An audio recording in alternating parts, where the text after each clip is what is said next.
First and foremost, I'd like to thank my friends for inspiring me to make this video. Honestly, I think they just got sick of me writing long reviews in my Discord server, and every time they'd say, oh, make a video, and I said, you know what, let me actually do it for this game. So thank you guys again. You guys constantly make me a better person every day, and I hope that I can continue to do this for a long time. Now, I will start off by saying that I already recorded a review for this game. Like, I genuinely wrote a script and everything. I read through it, I recorded myself, but I didn't like the way it came out. I'm a big fan of video games, and I'm also a very big fan of Spider-Man. I had the privilege of growing up with both of them, and after listening to my initial recording of a review, it felt like I was doing the game a disservice. So now I'm gonna try again, except this time I'm not gonna read off a script or anything. Like I said, I'm just gonna speak my mind. Although it's already been nearly 2 weeks, I still remember the night of October 19th, 2023. I was sitting in front of my TV, PS5 controller in hand, wearing a Spider-Man mask, just watching that countdown, waiting for midnight. And as soon as midnight hit, I was just spamming the X button on my controller. I genuinely felt like a kid that night, and honestly it was a feeling I haven't felt in a very long time. So anyways, I got to playing the game, and I told myself I'm not gonna stop until I beat the main story, which would end up happening 16 hours later. Yes, I played the game for 16 hours straight opening day. I took the day off that day just so I could do that, and honestly it was worth it. I decided to take a break after beating the main story. Took a shower, actually ate something, and then ended up sleeping for 12 hours. The next day, I played a bit, watched Volkanovski get knocked out, and then I ended up platinuming the game that same evening. Nonetheless, although it was short, I had a very fun time with this game, and now all I do is just mess around in photo mode. Without further ado, let's get into this review. Go time?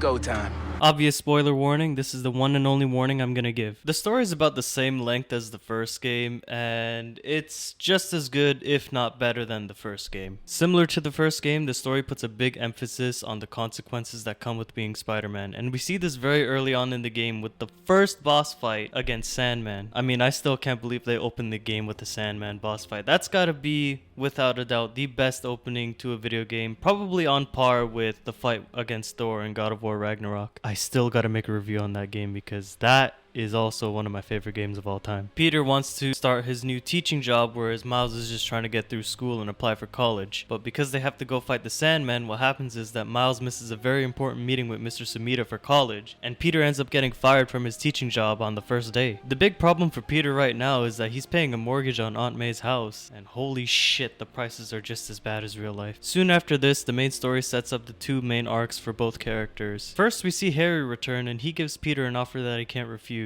A job at the Emily May Foundation named after his mom and Peter's aunt. Their goal is to use science projects to Heal the world.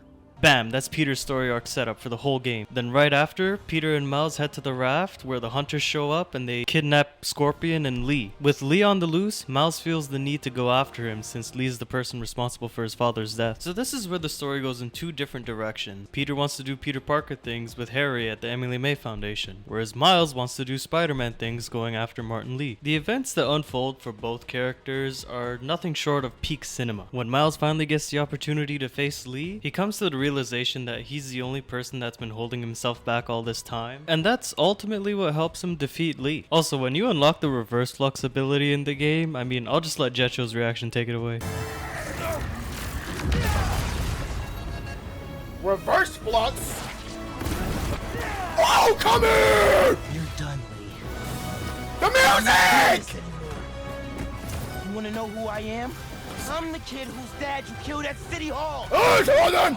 If that's not art, I don't know what is. John Pisano, once again, he knocked it out the park, just like he did with the first two games, just like with the Daredevil show, he showed up again. Peter, on the other hand, has the opportunity of a lifetime. A good paying job with a good purpose that he gets to do alongside his best friend. Sounds familiar? That's because it's very similar to the first game. Peter had a job with a very good purpose, and he got to work alongside his mentor, Dr. Otto Octavius. And just like the first game, things don't go well for Pete. Now you may think, how is that even possible? He's working with his best friend who's got a lot of money and they have a good relationship together, da da da da. But you know what happens? Spider-Man! Spider-Man's the reason Harry has to use the symbiote to help at Coney Island. Spider-Man's the reason the symbiote leaves Harry Harry, which makes him sick again. And Spider-Man's the reason why Harry turns against his best friend and ultimately transforms into a monster. Compare that to the first game, where Norman Osborn was the reason why Otto turned into Doc Ock, and Peter had to suffer because of it. Now, it's Peter that's the reason why Harry ultimately becomes Venom, and he has to suffer for his own consequences. It really blows my mind how Insomniac was able to improve upon their first game. And I haven't even talked about what happens when Peter gets the black suit. Relax and be a good proton. Huh? Stay positive. Oh boy, me being a big fan of Bully Maguire and all the memes that came with him, I was ready for when Peter got the black suit in this game. And my goodness, Insomniac did not pull any punches. I mean, just listen to this. Be great, isn't it? Why don't you pop some more pills and say what you really feel? Hey, don't. How are you going to tell a sick man to keep popping more pills? What is wrong with you, Pete? I mean, we gotta give credit where credit's due. Yuri Lowenthal is just an incredible voice actor, and he nails every line as Peter Parker. If he doesn't win the Game Award for Performance of the Year, I don't know who will. Nonetheless, I like how Insomniac showed Peter's behavior slowly changing over time when he had the symbiote. I mean, honestly, it just reminds me of Spider-Man 3, where he goes from This is something else. to eventually. Gonna cry? And although we didn't get a modern version of 20 years! we got this scene where, in a sense, it's kind of similar because Peter just doesn't care at this point. Now, although we love the Bully Maguire memes, eventually the time with the black suit has to come to an end. And the way it comes to an end is just incredible. Peter goes batshit crazy trying to save Miles and ends up fighting Kraven. And after beating Kraven, he nearly kills him before Miles stops him. Then he gets mad at Miles for stopping him from killing Kraven, which then starts the Miles vs. Peter boss fight, arguably the best boss fight in the entire game. To me, this fight drew so many parallels to the Dr. Octopus boss fight from the first game. We have someone whose mentor has lost his way, and because of that he's forced to fight him. However, the key difference here is that Miles was able to save his mentor, whereas Peter couldn't. Also, massive props to Insomniac for recreating the scene from Spider-Man 3 with Peter ripping off the symbiote. Honestly, this game is very similar to Spider-Man 3. We got Sandman, we got Bully Peter, we got Venom, and we got Dr. Connors educating Peter about the symbiote and warning him about it. Honestly, I just think Insomniac are big fans of Spider-Man 3, and it's okay because so am I. The movie was actually a good movie, and those who think otherwise are wrong. Anywho, before a bunch of people call me a nostalgic Raimi fanboy, I want to talk about MJ for a bit. There's a couple MJ missions in this game, but unlike the first game, they actually made them good by giving her a taser, which was then upgraded later on. They basically made her John Wick. But what I really want to talk about is the Scream boss fight. Obviously, MJ corrupted by the symbiote, she's letting out all of her frustration on Peter. Listening to the dialogue from that fight was truly heartbreaking. Looking for answers, please, because you lost a job on Can't Pay a Bill. I write words I don't believe in for a man I despise, so you can be happy. I didn't realize. MJ, you can quit. I can figure something out. It makes you think twice about all the criticisms that people, myself included, say about MJ as a character. Although there aren't many boss fights in this game, they all carry a significant amount of weight in the story. Looking back to how the Martin Lee boss fight ended, Miles simply saving Lee's life was enough to convince Lee to turn around. Lee is not only responsible for getting Peter to help save Miles, but he's also the reason why Peter has a fighting chance against the symbiotes in the end. And Insomniac was cooking in that final scene with Lee after he helps Peter get the anti-venom suit. Just watch. I spent years of my life consumed with vengeance and lost everything for it. You two reminded me that that's not who I am. When you help someone, you help everyone.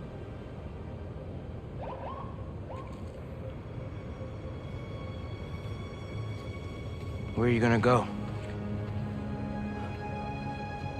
To set things right. Your way. I mean, I'm just lost for words. Not only did we get the Aunt May quote, but Miles' story concluded with Reforming your greatest enemy. Can't say I've ever done that.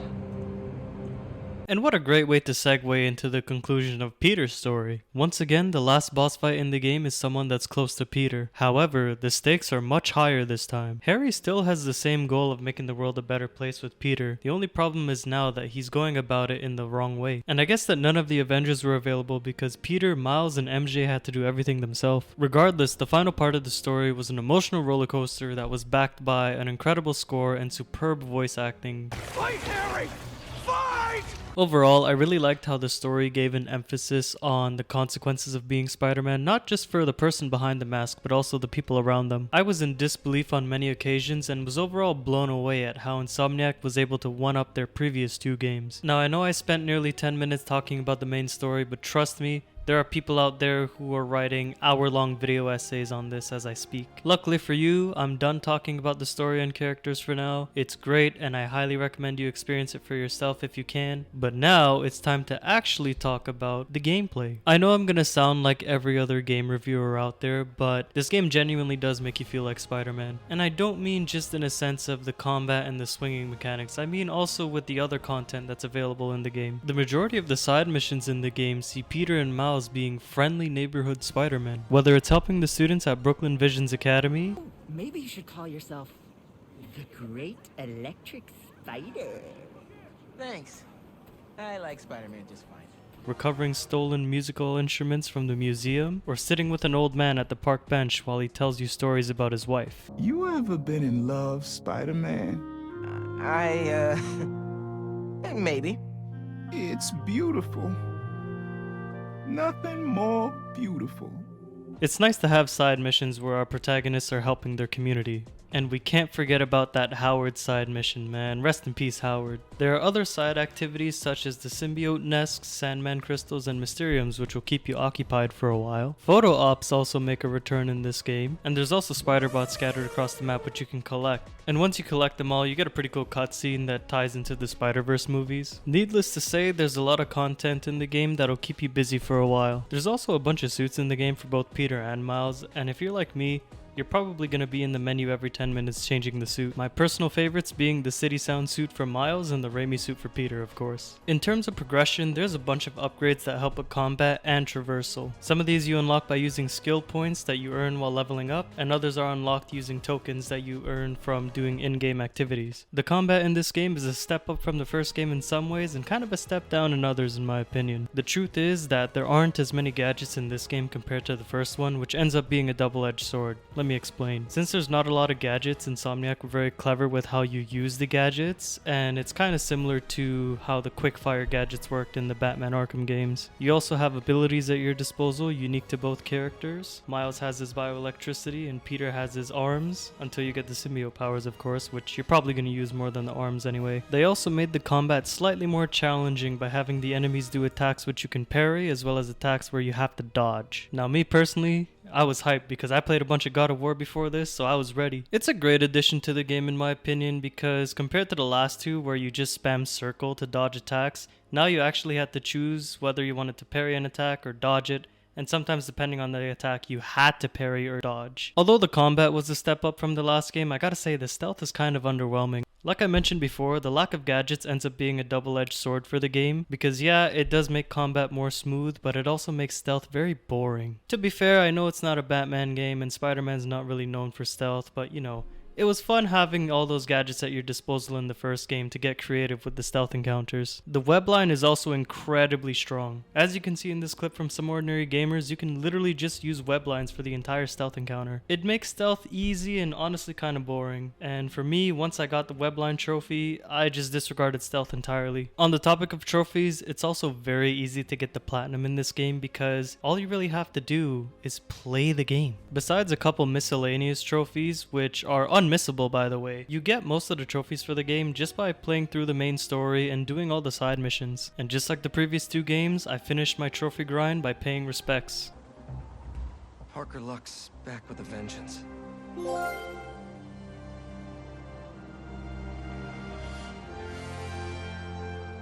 Overall, I like the idea of platinum trophies being easier because it incentivizes more players to play throughout the game and enjoy everything that the game has to offer. However, there are those who complain that the platinum trophy is too easy to get, and honestly, Shut your lame ass up. Why are you even complaining about a trophy being easy to get? If you want something challenging, you could either play on a harder difficulty or just play something that's challenging. I don't see the big deal. That aside, the last thing I want to talk about in terms of gameplay, which is probably the best part of the entire game, is the traversal mechanics. The fast travel is fast. They also managed to make the swinging in this game a lot smoother than the previous two, which I didn't even think was possible because the first two games had pretty smooth swinging mechanics in my opinion. On top of that, we also got the addition of the web wings, which just gave me so much nostalgia from playing the Batman Arkham games. They're a ton of fun to use, and there's also a trophy associated with using them, so why not? Overall, there's plenty of things to do in this game with a ton of upgrades, suits, and skills to unlock. It kinda sucks that there's not many boss fights outside of the main story, but I'm hopeful that whether it's the next game or some kind of DLC, we'll get more boss fights in the future. In conclusion, you can clearly tell that Insomniac Games and Brian Intihar put their hearts and soul into these games. They're not afraid to give players what they want while also incorporating their own unique elements and twists, which end up being things that players and Spider-Man fans alike actually really enjoy. I absolutely love this game. Like I said before, it's my game of the year. I can't wait for the New Game Plus update because I know for sure I'm going to play through the game again, and whether it's DLC or a whole new game, I look forward to seeing what Insomniac does next.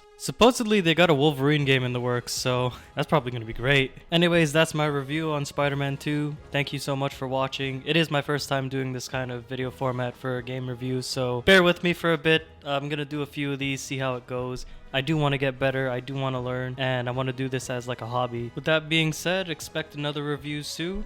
I'm thinking of going through the first two games, which is going to be weird. I'm going to be going back in time. After I get through all the Spider-Man games, I was thinking of doing God of War 2018 and God of War Ragnarok next. But let me know if there's anything that you have in mind, and I'll see if I can make a video on it. Once again, thank you for watching, and have a good one.